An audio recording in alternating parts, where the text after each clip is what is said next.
Note: please don't make a comment that is hateful and derogatory towards my wife. My post last time was locked because of this and I wasn't able to respond. I'm posting this at work, and I only have a few pockets of time throughout the day where I can respond. By the time I was able to respond to my first post, it became locked. I read everyone's replies and thank you to those who responded with good advice. I got a lot of DMs and I wasn't able to respond to everyone, but I did read your messages. However, I did not appreciate the many comments that simply insulted my wife.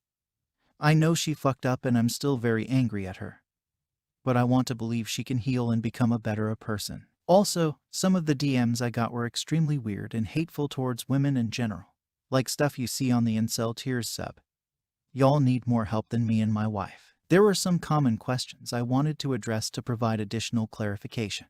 How did she avoid jail? I only mentioned the civil case since I felt it was the most appropriate to write about because I was originally angry about our financial situation. There was also a criminal case. Our lawyer thought she would originally have to go to jail for 3 months. However, we were able to get her punishment to be community service instead. She has a lot of community service hours to fill within a year. She will also be getting visits from a PO. Laura and her husband did file restraining orders against her. I honestly can't blame them for that. It helped my wife that she had a clean record and has family that works in law enforcement. I want her to finish those community service hours first before we talk about her working more hours to help pay me back. Why did she do this to Laura? That is a good question. I asked her this multiple times over the past several months to try to understand what this woman did to my wife. She would tell me that Laura deserved everything horrible thing that my wife did to her, that Laura was a shitty person, a narcissist, a liar, and just overall a scumbag. But she never really gave specific examples. I've been pressing her for more info, and when she told me some specifics it made me feel sick to my stomach. Not because of what Laura did, but because how far my wife decided to go due to some petty things that happened in their friendship. Their friendship ended about 8-9. They had been friends since early in high school years ago, and it was over a man they had both briefly dated. My wife dated Matt for a few months. She broke up with him because she thought that Matt had feelings for Laura. Laura said she didn't want to date Matt because he had dated my wife. My wife decided to test her friend Laura's loyalty and told Laura she had her blessing to date Matt. Laura and Matt ended up dating for a few months. My wife stuck around while they were dating, and once they broke up, my wife told Laura that she had failed a loyalty test. They fought, and ultimately it was Laura who decided to end the friendship. Note, in case it's not clear, Laura's current husband is not Matt. Secondly, I was able to get some information from her about what inspired her to do this since their friendship had ended so long ago. My wife said she happened to see by chance, not by stalking Laura at a restaurant about 1.5 minutes 2 years ago. And it looked like Laura had lost a lot of weight and was fit. My wife and I are both fairly overweight, and apparently Laura used to be overweight too. My wife admitted that she felt angry that Laura had lost a lot of weight while she had never been able to. My wife was also insulting Laura and said that she doesn't make a pretty thin person and that her new muscular body was too masculine. She also insulted Laura's husband's looks and physique as well. I saw both Laura and her husband in person on multiple occasions. They both look like normal, attractive people who obviously work out. I could also tell my wife was irritated when she saw Laura at the courthouse the first time, and you could barely tell that Laura had even had baby. My wife admitted that she just wanted to do some snooping to try to find that Laura wasn't doing well in life. She found the opposite and was jealous of Laura's success. She first found out both of their job titles. They both work at tech companies with some sort of engineering title, and their estimated salaries by using something called Glassdoor. And if that's accurate, then both Laura and her husband make really good money. She also saw a photo on Facebook of Laura and her husband standing in front of what appeared to be their very beautiful and large home. She said she was angry because she knew that Laura wasn't deserving of any of this. She proceeded to insult Laura about how she's not that smart, not pretty, not responsible. She claimed that all Laura did through college was do drugs, drink, have sex with anything that had a penis, skip class and failed a lot. My wife said that she's the type who would cheat on her husband, that she's manipulative and is always up to something, etc. Both Laura and her husband seemed very sad and exhausted throughout the whole ordeal. I never picked up on anything sinister from Laura at all. I felt absolutely awful for her. I felt extreme shame and embarrassment whenever I was in the same room with Laura and her husband. I don't think I was ever able to make direct eye contact with either of them. So yeah.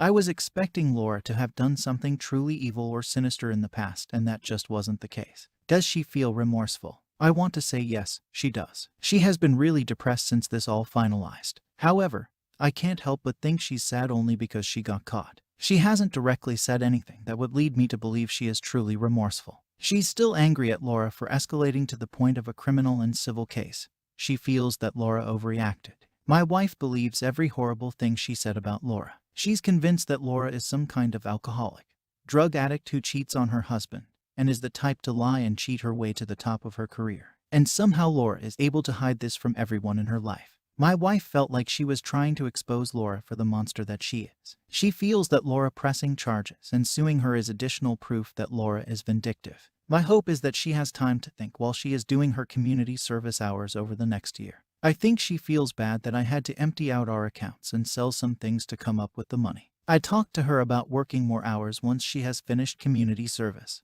and she agreed. Are you going to get divorced? The thought has crossed my mind. But we've been together for so long and I still love her despite this disgusting thing she has done. I can't see my life without her. But I know that if she doesn't improve or learn a lesson from this mess, then I can't be with her anymore. A lot of people mentioned that if she can do this type of thing to an ex-friend, then she can do the same to an ex-husband. This has me worried some. I'd like to believe she wouldn't go nuclear on me if we did file for divorce. I'll be taking precautions in case I have to defend myself in the future. Why is she only working part-time? She is a licensed masseuse and works at a really nice salon, spa. Her hourly wage is pretty high, but she hasn't been able to get the hours she wants at the spa she works at. She could probably get a more full-time position at a different spa, but with a slightly lower hourly wage, which would still bring in more income than what she is doing now. She really likes the place she is at and doesn't want to leave, but I may pressure her to full-time work elsewhere to help pay me back and refill our emergency fund once she is done with community service. At the moment she is on board with helping me put money back into our savings accounts. What about therapy? I know we need this, both as a couple and as individuals, to deal with this mess. I talked to her about this and she doesn't seem totally sold on the idea of therapy. I've expressed that I think it would help both us, and she seems indifferent at this point. I've talked to her parents, who are really angry, disappointed in her. They basically begged me not to leave her over this. I told her parents that I think therapy would help both of us, but I can't afford it now. They offered to pay for couples therapy, but that is as much as they would be able to afford. So it's a start. I know my wife will need individual therapy, and if that means I stop going to couples therapy so she can get the one-on-one help she needs, so be it. I'm not ready to call my wife a psychopath as many of the commenters did the last post. I think she got carried away and thought she was trying to expose someone she truly believed was a bad person. I'm heavily leaning towards that she has had some sort of mental breakdown and focused all of her energy on this one woman in her life. I'm not going to give up on my wife yet. It's very possible that she has some underlying mental illness that could very well be treated with therapy or meds. How much money was she sued for? I don't want to give specific numbers, but it will take about 4-5 years to get back to where we were prior to this happening. If my wife takes on a full-time after she is done with community service and hands over the majority of her paycheck, it may take less than 4 years. Are kids involved? No, we don't have kids and are not planning on having any. What next? That's what I need help with. I've sat down with my wife a few times since the post and I can feel some resistance coming from her about starting couple therapy. I think she's irritated at her parents for offering to pay for therapy for us. She has stated that she would rather us solve our problems together without interference from someone she doesn't know. She's afraid she isn't going to like any therapist we find, and that the therapist will attack her throughout our sessions. I've tried explaining to her that the therapist isn't there to blame anyone, that they would try to help us, and that it would be a safe space for her to talk and vent about whatever she needs. I've brought up the idea of therapy every night since the post, and each time she has had an excuse along the lines of, "It won't help. The therapist will gang up on her. She isn't going to like the therapist. The therapist won't like her. Or that we can solve our own problems at home." Story 2. I logged on this afternoon to find 300+ replies and messages to my post. I am unbelievably touched by the all people who reached out to me, particularly Ufrik Talfay's incredible response, which spoke to me on a level I didn't think possible from a stranger. I'd like to thank each and every single person who took the time out of their day for me. I was so overwhelmed that I've not responded to a single one as of yet, but it is truly, truly appreciated. Now on to the update. It has only been a day or so since I made my post, but it feels like I'd been in that hotel room for weeks, crying in the dark, buried under the covers. At some point this morning, I decided to draw the curtains open and let the sunlight in. I went and sat on the balcony and switched my phone on for the first time. It started ringing within 30 seconds. It was my mother, who burst into tears as soon as I answered. Her and my parents had obviously been desperately worried. This is the longest I have ever gone without contact, and had even contemplated calling the police had I failed to contact them by this evening. My mom informed me that as I was walking out of Sarah's room, down the stairs, and out the front door, Sarah was screaming and wailing that she's sorry. Funnily enough, I didn't hear this. I don't know how. I think I was in such a state of shock that I couldn't process anything around me. Honestly, I can't even remember the drive home. After I shut the door behind me, my mom, who was the only other person at home, rushed into Sarah's room to find her trashing her room and attempting to slash her wrists with a blunt lino cutter. Of all instruments, Sarah used to do a lot of art, obviously. This barely caused a scratch but jump-started my mom into action. She drove Sarah to the hospital, where I understand she underwent some sort of assessment and was kept overnight. She has, incredibly, agreed to undergo treatment for whatever it is that is wrong with her. My mom was surprised she was so complacent on the drive down, willingly entering the car and saying nothing other than asking where I am. Sarah seems resigned and completely deflated. My mom spoke to me at length for the first time in my life about the hardships they had undergone during Sarah's childhood. I am unwilling to go into detail and am still in shock about some of the things I heard. Sarah is not devoid of responsibility. She has long surpassed the age where she can blame her childhood for her behavior. But my mom admitted through tears that not sending her to therapy at an early age was the biggest regret of her life so far. I asked my mom if she knew why I had left. She admitted that she had known since Sarah's ex left 2 months ago. At this point, I had to struggle not to hang up, and I suddenly felt myself going back into that pit. But she begged me to listen. After her ex Harry, I am too drained to invent a name. Hi, Harry left. Sarah told my mom exactly what had happened. It was not the reason for Harry's departure, although he did know about it. Rather, he had had enough of being Sarah's care, and years of begging her to seek help had fallen on deaf ears one too many times. When Sarah informed my mom told Sarah I have to know immediately. Sarah refused to tell me, and I still don't know why she changed her mind in that moment. My dad doesn't know, for anyone wondering, and thinks I've left as I've also finally had enough of Sarah's behavior. Now here is where the home truths came out. I asked my mom if she knew the details. She was reluctant to tell me anything, stating that it had happened and that was all I needed to know. But I told her I refused to step foot in the house until I knew everything. She then proceeded to tell me that a few months before they slept together, Sarah and Jake had kissed at my dad's 60th birthday party. It was a large family gathering with a lot of alcohol involved. I remember Jake getting very drunk with my cousins. Sarah had a crying tantrum prior to arriving as her and Harry had an argument, and he refused to come. She called me sobbing before she arrived. At some point during the night, Jake asked her if she was okay and hugged her. And once again one thing led to another and they shared a kiss in the kitchen. Sarah told my mom that they were both immediately remorseful and vowed never to speak of it again.